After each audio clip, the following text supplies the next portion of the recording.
The 10th verse of the Tao Te Ching. Quote, carrying body and soul and embracing the One, can you avoid separation? Can you let your body become as supple as a newborn child's? In the opening and shutting of heaven's gate, can you play the feminine part? Can you love your people and govern your domain without self-importance? Giving birth and nourishing, having yet not possessing, working yet not taking credit, leading without controlling or dominating. One who heeds this power brings the Tao to this very earth. This is the primal virtue. End quote. Living oneness. This verse of the Tao Te Ching examines the paradoxical nature of life on earth. Lao Tzu encourages the attainment of comfort with the seemingly incompatible opposites of body and soul, which form the basis of our daily life. We are connected to the power of the eternal Tao while simultaneously being in a mortal physique. As we take on this seemingly ambiguous stance, we begin to see the world revealed as flawless. Everything that seems to be absolute is an opportunity to recognize its paradoxical reality. This teaching takes the form of a series of questions. Can an adult body, with all of the conditions inherent in the aging process, such as stiffness, soreness, limitations caused by aching joints and so on, can it be as supple as a newborn's? Is it possible to be someone who works and struggles and still be the feminine spirit birthing creation? Can one succeed in these and similar ways and still be free of feelings of self-importance? Is it possible to stay true to the Tao without allowing ego to dominate, yet successfully function in an ego-dominated world? This 10th verse promotes a way of living that is guided by the power of embracing the One when the illusion of duality appears more powerful. Read Hafiz's writing on this subject thousands of years after the Tao Te Ching was written.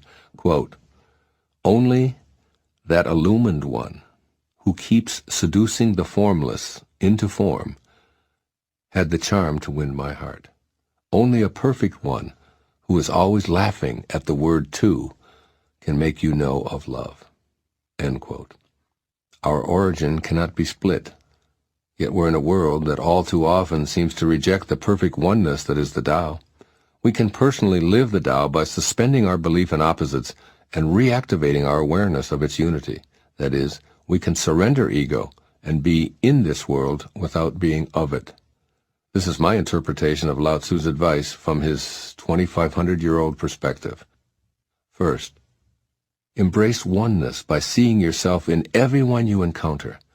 Rather than having judgmental thoughts about those whom you regard as separate or different, view others as an extension of yourself. This will diminish self-importance, and it will unite you with what Lao Tzu calls the primal virtue. Letting go of ego-dominated thoughts lets you sense the oneness that you share with others. Thus you give yourself the opportunity to feel a part of the all-embracing Tao. Practice inner awareness whenever you feel yourself about to criticize anyone or any group. News reports designed to encourage your sense of separateness or superiority in relation to others can be a perfect time to do this. Find yourself as one of them. In situations where you're expected to hate an assumed enemy, stop yourself from these judgments and walk an imaginary mile or two in their shoes. Do so with all forms of life, even the plant world. See yourself in everyone and all creations, noting the Tao in this simple observation, we are the world. And secondly, take pleasure from what you possess without being attached to these things. Let go of your identification with your stuff and with your accomplishments. Try instead to enjoy what you do and all that flows into your life simply for the pleasure of doing and observing the flow itself. You literally own nothing and no one. All that is composed will decompose. All that is yours will leave and become someone else's. So step back a bit and allow yourself to be an observer of this world of form. Becoming a detached witness will put you into a state of bliss while loosening your tight grip on all of your possessions. It is in this releasing process that you'll gain the freedom to live out what the Tao is always teaching by example. Do the Tao now. Today, practice seeing oneness where you've previously seen two-ness or separation. Feel the invisible energy that beats your heart, and then notice it beating the heart of every living creature all at once. Now feel the invisible energy that allows you to think, and sense it doing the same for every being currently alive. Contemplate these words from the Gospel of Thomas. His disciples said to him, "When will the kingdom come?" And Jesus said, "It will not come by looking outward. It will not say, 'Behold this side,' or 'Behold that one.' Rather, the kingdom of the Father is spread out upon the earth, and men do not see it. Today, know that practicing oneness thinking will help you see that kingdom."